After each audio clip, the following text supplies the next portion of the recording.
హనుమంతుడు బంగారం గొలుసులతో బంధించబడి ఉన్నాడని మీకు తెలుసా? ఇది ఎక్కడో కాదండి, పూరీలోని హనుమాన్ బేడి ఆలయం.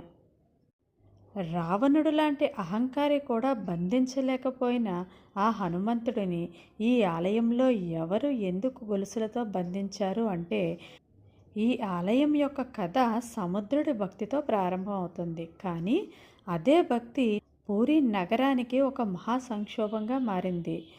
సముద్రదేవుడు జగన్నాథుడి భక్తిలో పూర్తిగా మునిగిపోతాడు.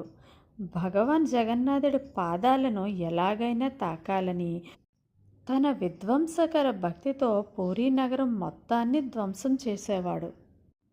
ఈ వినాశనాన్ని ఆపడానికని జగన్నాథస్వామి ఆంజనేయ స్వామి వారిని సముద్రానికి కాపలాగా పెడతాడు.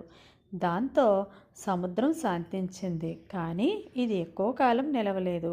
పూరీ జగన్నాథుడు ఒక విషయం మర్చిపోయాడు. పూరీ నగరంలో ఎప్పుడైతే రామభజన చేయడం, రామకీర్తనలు చేయడం మొదలు పెడతారో అప్పుడు హనుమ తన కాపలాని వదిలిపెట్టి అక్కడికి వెళ్ళేవాడు. హనుమంతుడు అక్కడి నుంచి వెళ్ళగానే సముద్రం మరలా పూరీ నగరాన్ని ముంచేసేది. దాంతో నగరం మీద మరోసారి ప్రమాదం ముంచుకొచ్చేది. అప్పుడు జగన్నాథ స్వామి వారికి ఒక ఆలోచన వచ్చింది.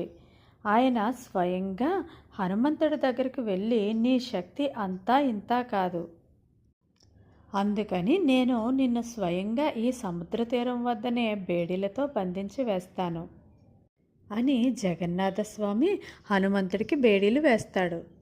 అప్పటి నుంచి హనుమంతుడు సముద్రానికి కాపలాగా అక్కడే ఉండిపోయాడు.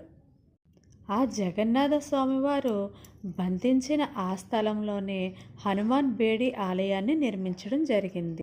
మీకు హనుమంతుడు అంటే ఇష్టం ఉంటే ప్లీజ్ లైక్ చేయండి.